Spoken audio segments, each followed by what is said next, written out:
මොන කිහිමල් දෙයක් දැනගෙනද මේ කතා කරන්නේ? මම මේ විශ්වවිද්‍යාල වලට එච්චර ගෞරව කරන මිනිහෙක් නෙවෙයි. අද මේ රටේ තියෙනවා වේදිකා දෙකක්. එක වේදිකාවක් මෙටාව. මෙටා කියලා කියන්නේ අර සකබර්ග් කියලා මිනිහෙක් ඉන්නේ ඇමරිකාවේ. සකබර්ග් ඇති කරපු ඉස්සරයා කිව්වේ Facebook කියලා.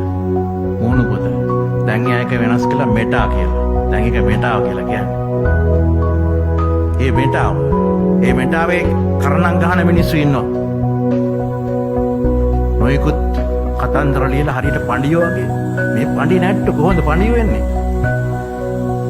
ඒ කතා ලියනවා. ඒ වගේ තව තැනක් තියෙනවා. තව වේදිකාවක් තියෙනවා මේ රටේ. ඒ තමයි විශ්වවිද්‍යාල. ඒ විශ්වවිද්‍යාලයට මම කියන්නේ මොටාව කියලා. මෙටාව සහ මොටාව.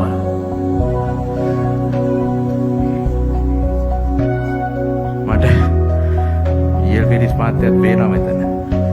එතුමා පේන නිසා නේ මට කේන්ති යන්නේ. ඒකත් මම කියන්න ඕන. නමුත් ඔබතුමා මගෙන් දවසක් ඇහුවා මට හොඳට මතකයි. මේක ඉංග්‍රීසියෙන් ඇවි. නවන්නේ මං සිංහලෙන් කියන්න. ඇයි ඔබ ජාතික චින්තනය උගන්වන්නේ කියලා මේ විශ්වවිද්‍යාලේ? මතකද? මතක නැති සමහරට. මම එතුමාට දුන්න එක උත්තරයි. අනිත්‍ය උන්ට පුළුවන් නම් විජාතික චින්තනය උගන්වන්න මට ජාතික චින්තනය උගන්වන්න බැරි මොකද කියලා. ඔය මොටාවේ සිංහල අධ්‍යයනයේ ඉඳලා මම ගාමිණී සෝනසේකර මහත්තයා දැක්කින්ද කිව්වේ.